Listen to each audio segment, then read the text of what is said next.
The Suicide Squad was directed by James Gunn, starring Margot Robbie and a whole bunch of Marvel actors. And I love this movie. I think it's the best DC superhero movies for a very long time.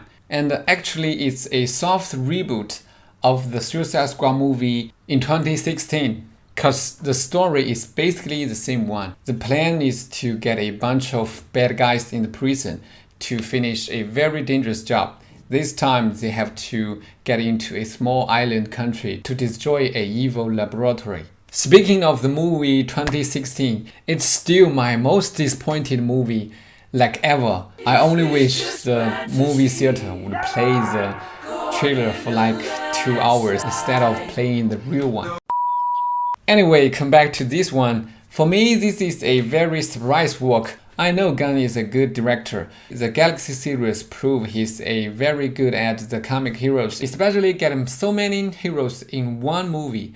But this time, it's still a surprise. The opening scene in the early 20 minutes is a very good case of this surprise feeling.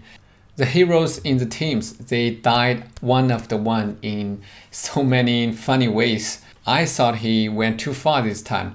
Even a little bit chaos. But when the opening title, which is another thing I will talk about later, showed up, I was so happy. It's sort of set the tone of the whole movie, which is anti-routine. It's everywhere in this movie. When they came to rescue the Captain Flag, they killed every one of the good soldiers.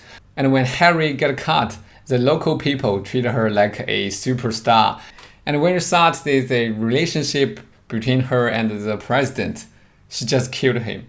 And so many other anti-routine sightings in this movie.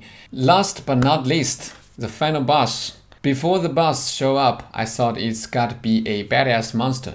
Cause all this blood and headshot in this movie proved that James Gunn is free to make whatever he wants, just like what he did in his very first movie, Slater. But it turns out to be a starfish, a giant but very cute starfish, which is still very dangerous. It can control the human in an alien way. Okay, if the anti-routine sighting is the biggest feature of this movie, then the character design is the foundation of the success. Because unlike the movie 2016, this time we finally got some good characters. And the most important thing about character design, it's not about posting a badass picture or making some really nice gif. It's about combining the story with the characters and show us how these characters develop like this. So in this movie, the blood sports, the Dart Man, and the Red Girl, these characters, the background introduction appears in the right point, and also it can change the storyline. As the director and the screenwriter of this movie, James Gunn is amazing to do this. And by the way, my top 3 characters is number 3, the Weasel. This dude is the very first hero died in this movie. I think it's hilarious. Number 2, the Dart Man. The mother scene is such a genius. And number 1, the King Shark. The King Shark in this movie is like the Groot in the Galaxy movies. Okay, what else? Right, the chapter design. Each chapter title in this movie is so creative and beautiful. It reminds me of Quentin Tarantino, which is the most famous chapter director. So I checked the production stuff and I found something. Guess what?